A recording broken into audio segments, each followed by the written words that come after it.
Сайн бацхан үзэгчдээ та бүхэнд энэ өдрийн мэнд хүргэе. Стандарт хэмжил 100 газрын масан онлайн телевизийн ярилцлагын нэвтрүүлэг эхлэх гэж байна. Энэ удаагийн дугаараар бид хүнс ба эрүүл мэнд гэсэн сэдвээр стандарт хэмжил 100 газрын бүтээгдэхүүн тогтолцоо баталгаажуулалтын газрын дарга Ган Зоригтой ярилцах гэж байна. Сайн байна уу? Танд энэ өдрийн мэнд хүргэе. Сайн байна. Энэ өдрийн мэнд хүргэе. Тэгэхээр бид өнөөдөр хүнс ба эрүүл мэнд гэсэн сэдвээр ярилцах гэж байгаа. Тэгэхээр хүнсний аюулгүй байдлыг одоо хангахад эрх зүйн ашиг ямар байгаа вэ? За баярлалаа. За ер нь альва хүнсний аюулгүй байдлын асуудал бол улс орны хамгийн чухал асуудлуудын нэг байна. За тэгээд мэдээж одоо төрийн болон төрийн бус байгууллагууд маань мөн иргэд одоо түүний оролцоо бол хамгийн чухал хүнсний аюулгүй байдлыг хангахад. За төр засгийн зүгээс бол мэдээж хүнсний аюулгүй байдалтай холбоотой асуудлаар одоо холбогдох эрх зүйн орчныг одоо боловсруулах чиглэлээр бол байнга одоо үеийн засгийн газрууд бол ажиллаж ирсэн байдаг. Тэгээд ер нь та бүхэн мэдэн штэ хүнсний тухай хууль, хүнсний бүтээгдэхүүний аюулгүй байдлын тухай хуулиас ахуулаад энэ стандартчлал техникийн зохицуул тохиолдлын үлгээний итгэвчлийн тухай хууль хүртэл одоо маш олон одоо хууль эрх зүйн одоо зохицуултууд бол одоо одоогийн байдлаар бол хэрэгжээд явж байна. Тэгээ үүний энэ хуулиудыг дагаж гарсан бас дүрм журмууд бол маш их байна. Тэгэхээр төр засаг бол одоо тасралтгүй үеийн чиглэлээр одоо энэ аюулгүй байдлыг хангаж ажиллахад бол анхаарал хандуулж ажилладаг юм аа. Зөв мөн одоо 2016 онд Монгол Улсын засгийн газрын 344 дугаар тогтоол бол батлан гарсан байдаг. Энэ тогтоол бол үндэсний чанарын хөтөлбөрийг батлах тухай гэсэн тогтоол байна. Тэгэхээр энэ өндөр үндэсний чанарын хөтөлбөрт багтсан энэ асуудлууд бол цогцоороо бас энэ хүнсний аюулгүй байдалтай шууд холбогдох одоо асуудлуудыг шийдвэрлэхээр одоо тусгагдсан байдаг нь их онцлогтой. Тэгвэл одоо хүнсний аюулгүй байдлыг хангах стандарт хэмжил 100 газрын хувьд ямар үйл ажиллагаа явуулдаг вэ? Энэ талаар бас. За манай байгууллагын хувьд бол тохирлын үнэлгээ баталгаажуулалт стандартчил тохирлын үнэлгээнээр үнэлгээний үйл ажиллагаагаар одоо дэмжлэг үзүүлэх одоо хүнсний аюулгүй байдлыг хангахад ийм одоо үйл ажиллагаагаар дэмжлэг үзүүлэх зорилготойгоор үйл ажиллагаа явуулдаг байгууллага байна. Тэгээ манай газрын хувьд бол тохирлын баталгаатай бүтээгдэхүүнийг зах зээлд нийлүүлэх тийм ээ хилээр нэвтрүүлэх асуудал бол манай байгууллагатай шууд холбогддог.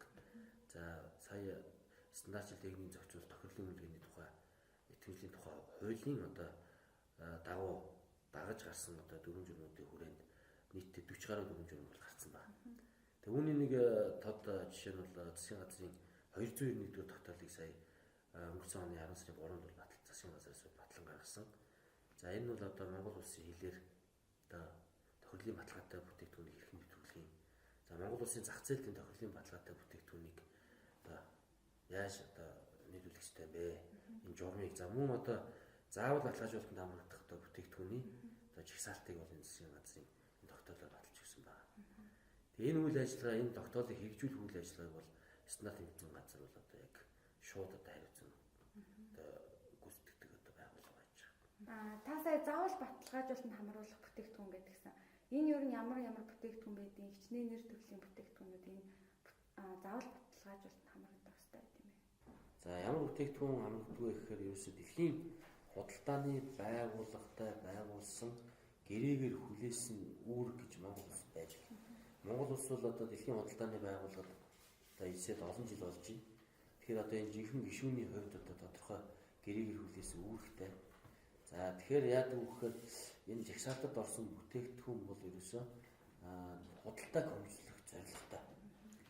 Дээрээс нь худалдааг хөнгөлөх гэдэг одоо ямар учраар яаж тайлбарлах вэ гэхээр тохирлын баталгаатай болчих юм бол тухайн одоо жагсаалтанд орсон бүтээгдэхүүн одоо дэлхийн зах зээл дээр гаргахад тохирлын үнэлгээний үр дүнг харилцан хүлээмжшүүлэх гэдэг олон улсын гэрээ хэлцээрүүд идэг. Тэгэхээр энэ хэлцээрт Монгол улс нэгдсэн байна. Олон улсын итгэмжлэлийн форум гэдэг байгууллага байна. Энд одоо нийтдээ 60 гаруй одоо улс орн одоо энэ хэлцээрт нь бол нэгдсэн байдаг.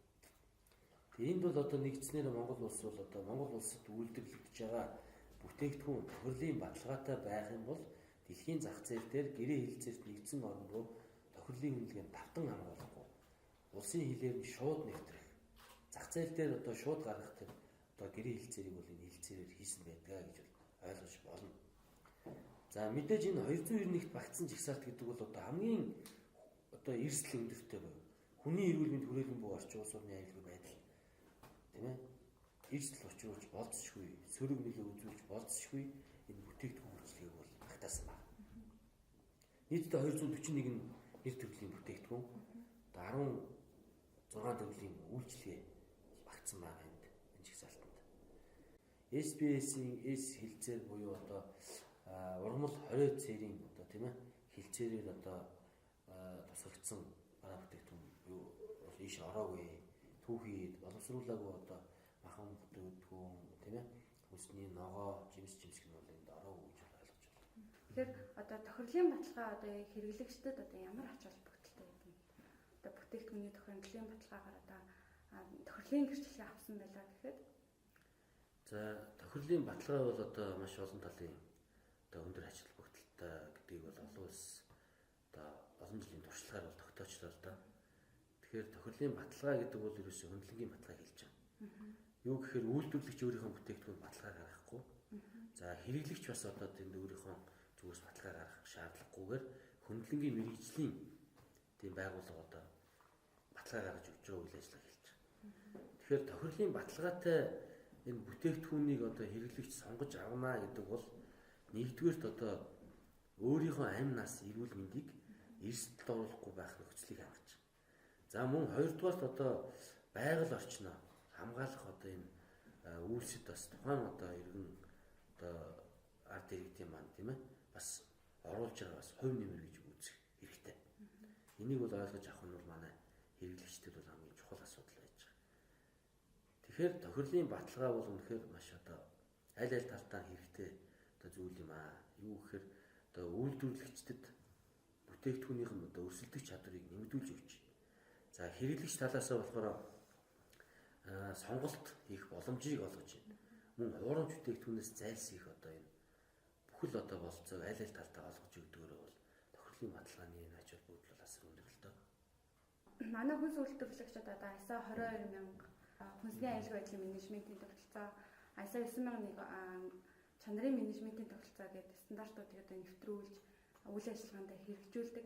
Энэ нь одоо ямар ач холбогдолтой юм бэ тухайн хүнс үйлдвэрлэгчтэй. Эргээгээд одоо хэрэглэгчдэд бас ямар одоо ач тусыг өгдөг гэх юм уу, үр өгөөжтэй гэдэг юм. За хүнс үйлдвэрлэгчд маань бол үнэхээр одоо яг өөрийнхөө үйл ажиллагаанд үйлдвэрлэлийн аливаа бүх одоо шат дамжлагад энэ хүнсний аюулгүй байдлын удирдлагын тогтолцоо, за мөн энэ үйлдвэрлэлийн зохистой дадал, хүнсний эрүүл ахуйн зохистой дадал гэдэг энэ олон одоо менежментийн арга хэрэгслүүдийг бол үйл ажиллагаанд нэвтрүүлэх бол зайлшгүй шаардлага бол бий болсон. Сүүлийн үед бол одоо хэрэглэгчийн одоо энэ хүнсний талаарх мэдлэг мэдээлэл бол маш их одоо өндөр болсон. За одоо түүнчлэн одоо түүнд тавигдах шаардлага ч гэсэн одоо дэлхийн нийтэд бол бас одоо өндөрөөр тавигдж байгаа. Одоо сүүлийн үед бол чанар гэхээсээ илүү аюулгүй байдлын асуудал бол хамгийн чухал тооцогдож байна. Тийм учраас энэ аюулгүй үзүүлэлт шаардлагыг одоо хангана гэдэг бол юуны төрөнд одоо энэ хүнс үйлдвэрлэгчдийн одоо эрхэмлэх, одоо хүлээх, одоо гол үүргийн одоо хамгийн нэг номерын асуудал болж ирж байна л да. Тэгэхээр цаашид бол одоо манай энэ хүнс үйлдвэрлэгчд маань хүнсний тухай энэ хоёр хууль, за стандарт техникийн зохицуул тохирлын үйлдвэрлэлийн тэмдэгтийн тухай хуулийн одоо дагуу одоо үйл ажиллагаа явуулах, одоо хүлээх одоо үүрэг хариуцлага ухамсарлах тийм ээ. Тэгээд одоо тэр хуулиудад заасан одоо заалтууд дээр юу гэж байдаг вэ гэхээр хүнс үйлдвэрлэгчд маань бол одоо альва одоо үйлдвэрлэж байгаа бүтээгдэхүүнийхээ чанар аюулгүй байдлыг одоо өөрсдөө бүрэн хариуцна гэсэн одоо заалттай байдаг шүү дээ. Тэгэхээр энэ одоо үйл ажиллагааныхаа энэ хуулийнхаа одоо энэ заалтуудыг хэрэгжүүлж одоо цаашид ухамсарлаж дотоод хяналтынхаа үйл ажиллагааг өндөр түвшинд одоо хэрэгжүүлж явах нь бол хамгийн чухал одоо асуудал болж байна л да. Эргээгээд одоо чанартай бүтээгдэхүүн гаргах одоо хамгийн мэдээж тэгэлгүй яг энэ стандарт мэдээж нэвтэрснээрээ чанартай бүтээгдэхүүн, аюулгүй бүтээгдэхүүнийг зах зээлд гаргах одоо маш өргөн боломж одоо нэмэгдэн шүү дээ.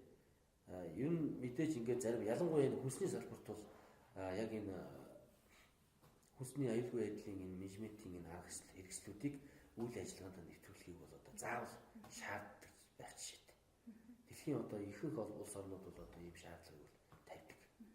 Тэгэхээр ийм ч учраас одоо манай улсын тэр хүнсний хоёр хуйлын ч гэсэн яг энэ шаардлагуудыг нэвтрүүлсэн байх ёстой гэдэг заасан байж байгаа. Тэгэхээр манай одоо хүнс үйлдвэрлэгч, хүнс хоол үйлдвэрлэгч за энэ хэлхээ шүлжээнд оролцдог одоо нийт одоо тийм ээ оролцогчд бол яг энэ чиглэлийн мэдээллүүдийг одоо манай байгууллагаас үрж иж мэдээлэл арга зүйн зөвлөгөө авахд бол бид бол нээлттэй байна. Бид одоо туслахад та бүхэн туслахад бол одоо бид бэлэн байна гэдгийг бол хэлмээр байгаа. За мөн одоо чанар стандартын шаардлага хангасан одоо бараа бүтээгдэхүүний жигсаалтыг дотоодын одоо бүтээгдэхүүн гэсэн үг шүү дээ. Энэ жигсаалтыг бол бид одоо өөрийн одоо албан байгууллагынхаа захин одоо хуудасаар бол тогтмол одоо байршуулж мэдээлж байдаг. Байнга одоо тэргээ шинжилээд явдаг. Тэгэхээр энэ мэдээллүүдийг одоо бас илүү өргөн хүрээнд одоо бид бас нийгэмд ард түмэнд бас хүрэх шаардлагатай юм байна гэдэг бол одоо тооцоолж одоо бид бас энэ ажлуудыг дараах тодорхой ажлуудыг бол төлөвлөд ажиллаж байгаа. За нэмж хэлэхэд Монгол улс бол бүтээгдэхүүнд хэрэглэх аюулгүй нэмгийг бол бий болгоод байна. За энэ бол аюулгүй болон за чанар стандартын тэмдэг хэрэглэх үйл ажиллагаа бол олон улсад бол маш их дэлгэрсэн одоо үйл ажиллагаа байдаг. За тийм учраас бас Монгол улс ч гэсэн бас одоо үнэхээр аюулгүй баталгаатай бүтээгдэхүүн бол аюулгүй нэмгийг олгохоор одоо бид охин одоо бас хууль эрх зүйн орчныг бий болгоод одоо хэрэгжүүлэхээр бол ажиллаж байна. За баярлалаа. Бидний урилгыг хүлээн авч хүрэлцэн ирж сонирхолтой яриа өргөнүүлсэнд танд маш их баярлалаа. Үзэгчдээ бидний өнөөдрийн дугаар үгээр өндөрлөж байна. Бид дараагийнхаа дугаарт аюулгүй тэмдгийн талаар илүү дэлгэрэнгүй мэдээллийг хүргэх болно. Бидэнтэй хамт байсан та бүхэнд баярлалаа.